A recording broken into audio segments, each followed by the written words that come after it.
Selamat datang di Alur Donghua. Kali ini Mimin akan cerita novel The Crown, Emperor of Eternity. Sebelum mendengarkan, jangan lupa subscribe, like, komen, dan share ya, biar Mimin tambah semangat. Selamat mendengarkan. Melanjutkan episode sebelumnya, palu emas itu perlahan jatuh dan gelombang kekuatan yang mengerikan langsung menyapu. Udara di sekitarnya langsung terpental dan ruang di bawah palu itu mengeluarkan suara gesekan yang tajam, seolah-olah telah terpelintir. Sungguh palu penghakiman yang mengerikan. Aku khawatir yang Yuntian telah menguasai jurus ini hingga puncaknya. Dan kekuatannya melebihi seni bela diri Huan Huang bintang 6 atau bahkan bintang 7 biasa. Memang mengerikan, tapi seni bela diri orang itu sama hebatnya. Aku penasaran dari mana dia mempelajarinya. Sebelumnya, kami benar-benar meremehkan orang itu. Dia mampu mengendalikan seni bela diri yang begitu kuat. Dengan kultivasi Ranaying yang tingkat ke-7, itu sungguh luar biasa. Ya, aku penasaran siapa yang akan tertawa terakhir dalam pertarungan antara naga dan harimau ini. Mari kita tunggu saja. Menghadapi tekanan palu penghakiman, segel emas berwarna merah darah itu melesat keluar dengan sangat cepat. Aliran energi darah bergetar keluar darinya, terus-menerus mengikis ruang di sekitarnya dan meninggalkan lingkaran bekas berwarna merah darah. Langkah ini akan menentukan pemenangnya. Wajah Yang Yuntian terlihat muram. Dia melompat dan mendarat di palu emas raksasa itu. Takkan untukku.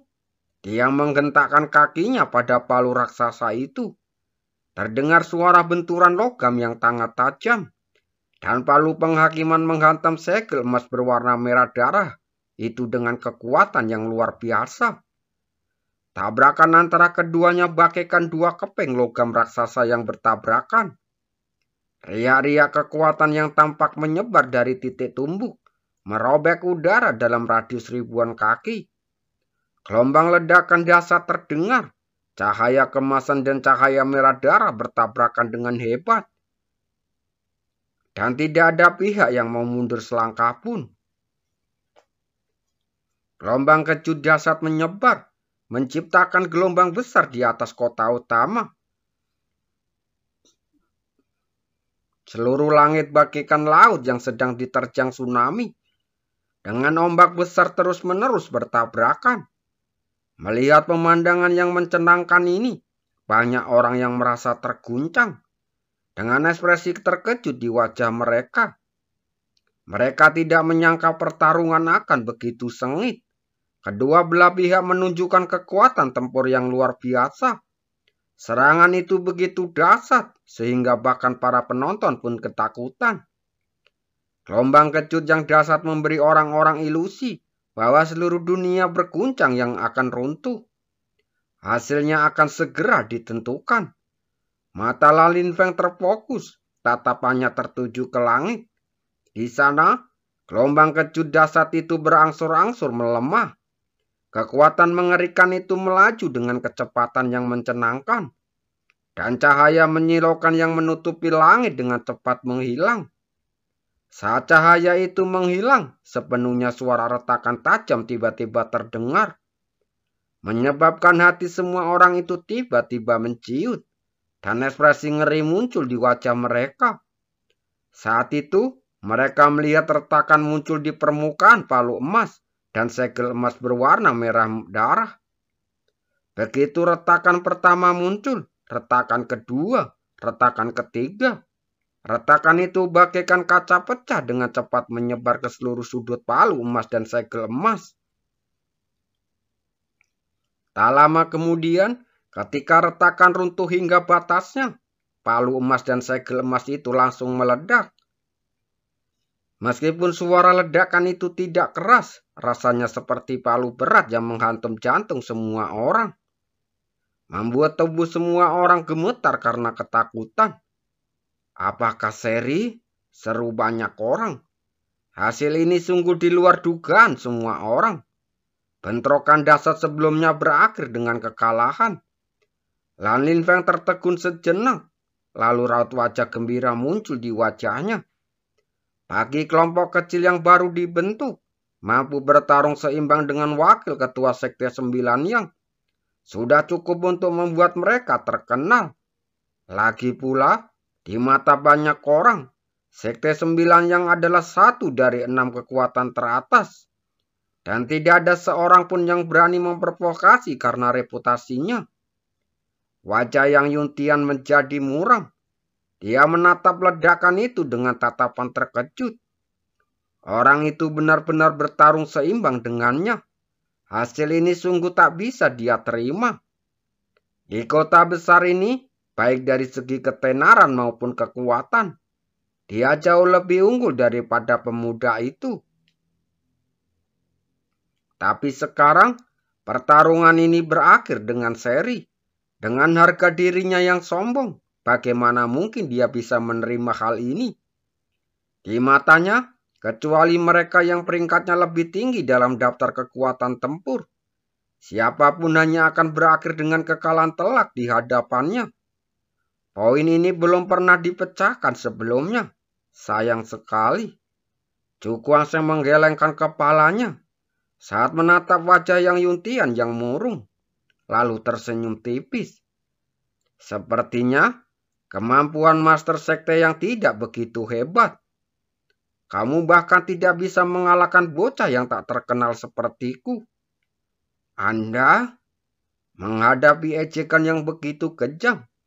Yang Yuntian tiba-tiba menjadi geram dan ingin segera keluar lagi menundukkan kesombongan lawan. Wakil Ketua Sekte meminta Anda untuk datang. Sesosok bergegas datang dari kejauhan saat berkata kepada Yang Yuntian, Master Sekte.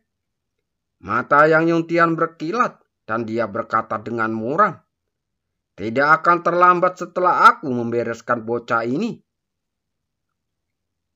Pengunjung itu berkata dengan tergesa-gesa, Master Sekte melarang Anda membuat keributan lebih besar.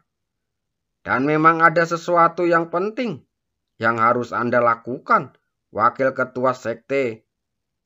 Masalah penting? Yang Yuntian mengepalkan tinjunya erat-erat. Ekspresinya tampak enggan. Jika dia pergi begitu saja, bukankah reputasi anak itu akan makin melambung? Dengan harga dirinya, dia tidak akan pernah mentoleransi siapapun yang memanfaatkan untuk menjadi terkenal. Namun, perintah Master Sekte, Yang Yuntian ragu sejenak, lalu akhirnya menggertakkan gigi, lalu memilih untuk menahan amarahnya untuk sementara waktu. Meskipun Sekte Sembilan yang mereka dikenal sebagai salah satu dari 6 kekuatan utama, tetapi mereka juga bukan tanpa punya musuh bebuyutan. Jika insiden hari ini menjadi besar, itu bukan hal yang baik untuk mereka. Ocha, mari kita tunda masalah hari ini dulu. Tapi kompetisi ini belum berakhir, katanya dengan dingin. Chu Guangsheng tersenyum tipis lalu berkata, saya siap melayani Anda kapan saja. Yang Yuntian menjentikan lengan bajunya, lalu berbalik untuk pergi. Setelah beberapa lama dia pergi, suasana di sini masih hening. Dan banyak orang yang masih terdiam karena belum pulih dari rasa terkejut. Wakil pemimpin Sekte Sembilan yang benar-benar memilih mundur. Orang ini benar-benar kalah. Beberapa orang menatap Chu Guangsheng dengan ekspresi terkejut. Sebelum ini, siapa yang menyangka bahwa seorang pemuda yang tingkat kultivasinya baru mencapai tingkat ke-7 Rana Yin Yang akan mampu membuat wakil Master Sekte Sembilan Yang menelan amarahnya lalu memilih untuk mundur. Setelah pertempuran ini, aku khawatir pasukan biasa tidak akan berani datang untuk memprovokasi kita, kata Lin Feng sambil terbang mendekat. Chu Guangsheng tersenyum tipis lalu dia Ini ide yang bagus. Dengan kekuatan yang dia perlihatkan di pertempuran ini, akan banyak masalah bisa dihindari. Dan para penjahat yang siap melawannya akan berpikir 2 kali. Tapi aku khawatir Sekte 9 yang tidak akan pernah melepaskan begitu saja. Lalin Feng menatap ke arah yang Yuntian pergi. Ekspresinya menjadi serius. Cu Kuangseng mengangkat alisnya dan kilatan tajam melintas di matanya. Jika Sekte 9 yang benar-benar berpikir mereka bisa melakukan apapun yang mereka inginkan, maka dia akan memberitahu mereka bahwa ada lebih banyak orang di kota utama ini yang bisa melawan mereka selain pasukan Gunung Tianwu. Dia akan menghadapi provokasi apapun. Di sisi lain, Tuan, mengapa Anda meminta saya untuk datang kembali? Yang Yuntian bergegas ke aula utama Sekte 9 yang saat bertanya. Di depannya berdiri seorang pemuda berjubah ungu muda. Wajahnya tampan dan tampak seperti seorang cendekiawan, memancarkan aura yang sangat kuat.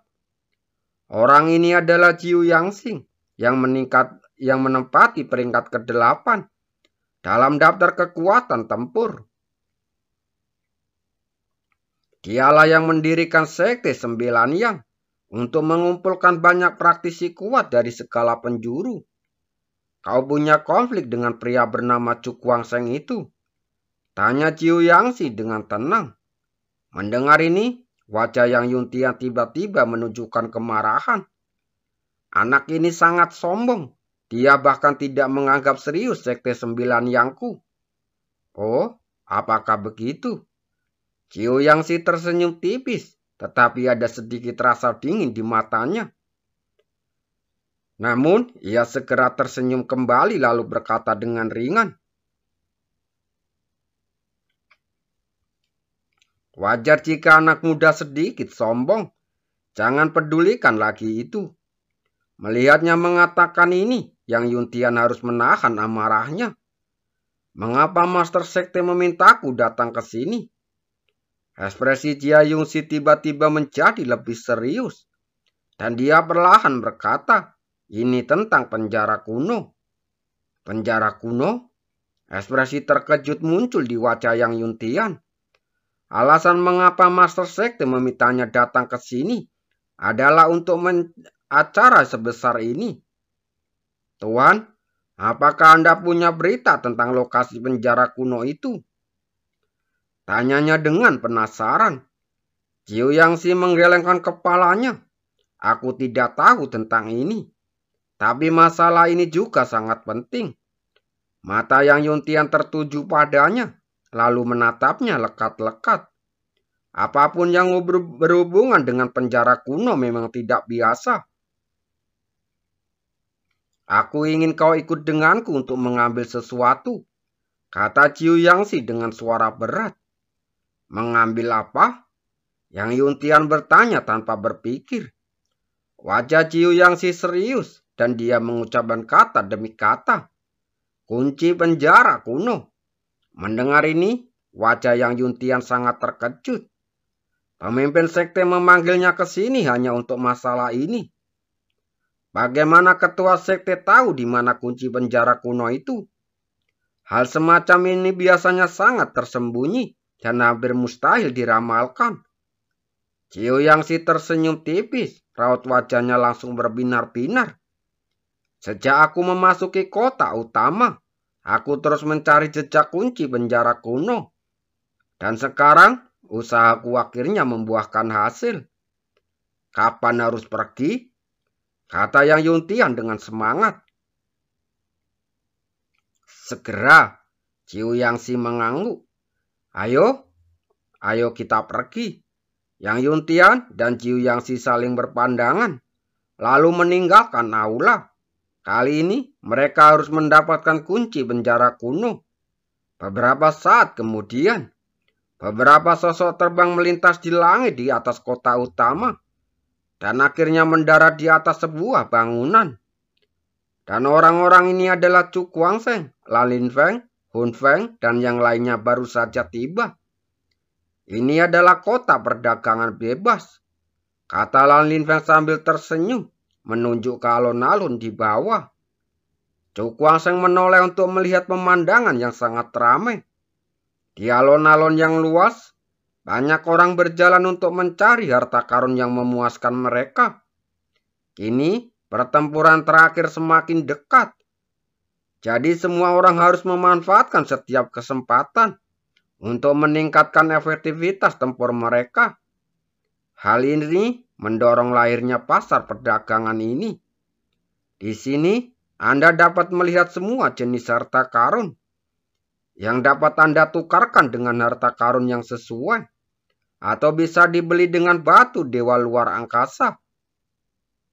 Ayo, kita lihat harta karun apa saja yang ada di sini. Chu Guangsheng tersenyum lalu melambaikan tangannya, lalu berjalan menuju pasar terlebih dahulu. Setelah itu, Lan Linfeng dan yang lainnya segera menyusul. Mereka tampak sedikit cemas. Mereka juga ingin menemukan harta karun yang cocok untuk meningkatkan aktivitas tempur mereka. Di alun-alun, Chu Guangsheng dan yang lainnya berlalu lalang. Kemanapun mereka lewat, berbagai harta karun terlihat, menarik perhatian mereka. Namun sayang, di antara sekian banyak harta karun yang mempesona itu, tidak ada yang cocok untuk mereka. Sepertinya tidak mudah untuk menemukan harta karun yang cocok. Chu Guangsheng tersenyum, lalu menatap semua orang. Mari kita berpisah. Dengan begitu, peluang menemukannya akan lebih besar. Mendengar ini, Lan Linfeng dan yang lainnya mengangguk. Lalu mereka pun pergi berpisah. Chu Guangsheng melirik ke arah orang-orang lain pergi, lalu berjalan ke kiri. Di sana, jumlah orangnya lebih sedikit dan pemandangannya relatif luas.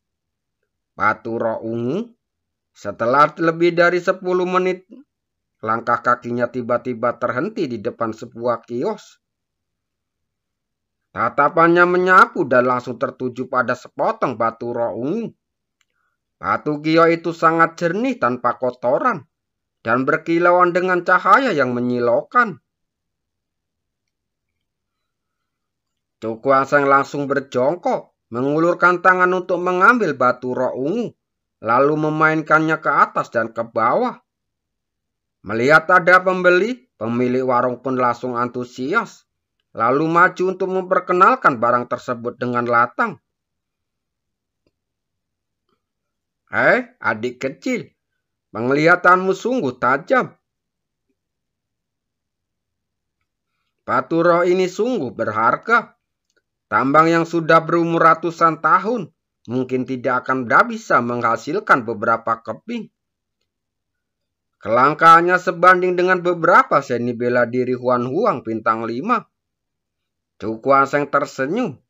Ia menimbang batu roh ungu di tangannya lalu bertanya, berapa harganya? Tidak mahal, hanya 10 batu dewa luar angkasa, kata pemilik kios itu sambil tersenyum.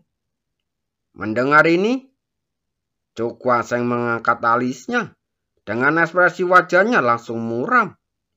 Meskipun batu roh ungu sangat berharga dan dapat digunakan untuk memurnikan pel tingkat kelima, jika dia menggunakan 10 batu dewa luar angkasa untuk membelinya, bukankah dia akan menjadi orang yang mudah tertipu? Tahukah Anda, bahkan jika pasukan biasa memeriksa seluruh aset mereka, mereka mungkin tidak akan mampu mengumpulkan 10 batu dewa luar angkasa. Terlalu mahal. Chu Guangsheng menggelengkan kepalanya lalu berdiri untuk berjalan pergi. Melihat bahwa ia tidak berminat untuk menawar harga, pemilik kios itu pun mengerucutkan bibirnya, terus mengeluh diam-diam, dan terus membodohi pelanggan berikutnya. Sepanjang perjalanan, Chu Guangsheng menemukan sejumlah harta karun, dan ia membeli beberapa harta karun yang harganya terjangkau. Akan tetapi, sebagian besar barang yang dibelinya adalah ramuan untuk memurnikan pil, dan beberapa seni bela diri atau senjata rahasia. tidak terlalu menarik baginya saat ini.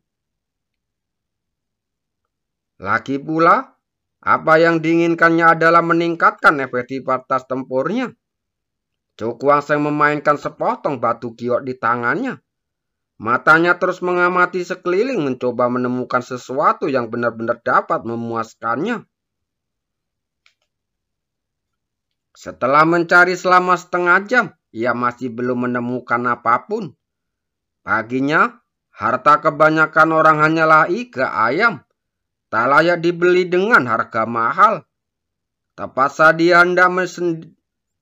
saat dia merasa sedikit bosan, tatapannya tiba-tiba terfokus pada sebuah kios yang tidak mencolok.